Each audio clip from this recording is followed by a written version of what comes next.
บายดีพ่อแม่พี่น้องป้องปายเบิดทุกคนเนาะ FC ทางช่องหมู่ภูมิ Official เนาะมื้อนี้บ่ภูมิก็สิ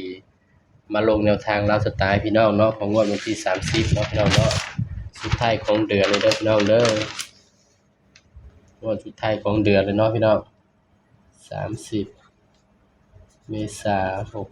68สำหรับหวยลาวสตาร์เนาะพี่น้องเนาะนี่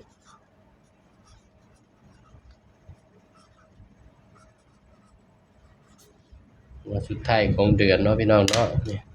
เราภูมิกับบริลงแนวทางให้พี่น้องก็หลายงวดแล้วเนาะสำหรับถวยล่างเมื่อคืนนี่ก็ได้กันอยู่พี่น้องเข้าที่ตัวกราฟเนาะพี่น้องเนาะ0770เนาะได้ก็ดีใจเนาะพี่น้องเนาะสำหรับถวยลาวเฮามาเบิ่งตัวเด่นนำกันบัดนี้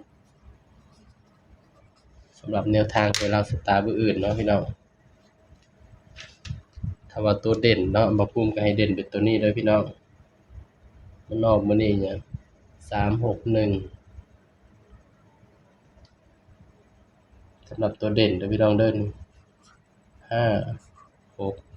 7ให้เด่น5 6 7เนาะแต่ว่าตัวเด่นอาจสิให้เด่นไปที่6กับ7คือเก่าเนาะเด่น5 6 7พี่น้องบางเทื่อตัวเด่นมาเนาะบางเทื่อบ่ภูมิเจาะให้ก็บ่เข้าเด้อพี่น้องเด้อสายรูดสายวิ่งก็ไปรูดไปวิ่งเอาเนาะเอาก็มาจับคู่นำกันเลยพี่น้อง58 59 50 68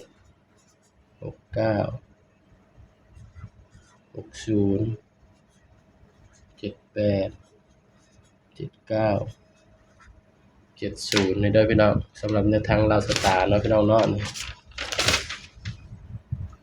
นะสำหรับสูตรนี้เนาะนี่สำหรับตัวเด่นเนาะมาปุ้มก็มักที่6เนาะพี่น้อง68 69แล้วก็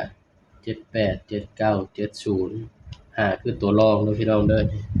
ย้ำว่าตัวเลขก็เป็นเพียงแนวทางเนาะพี่น้องเนาะมีเข้ามีหลุดเนาะแต่ว่าชื่นชอบแนวทางมาปุ้มก็ฝากพี่น้องกดไลค์กดแชร์กดติดตามนี่เด้อพี่น้องเด้อสำหรับคลิปนี้เนาะมาปุ้มก็ฝากไว้เพียงส่ำนี้เนาะพี่น้องเนาะก็ขอให้พี่น้องโชคดีปังๆกันทุกคนเนาะพี่น้องเนาะนี่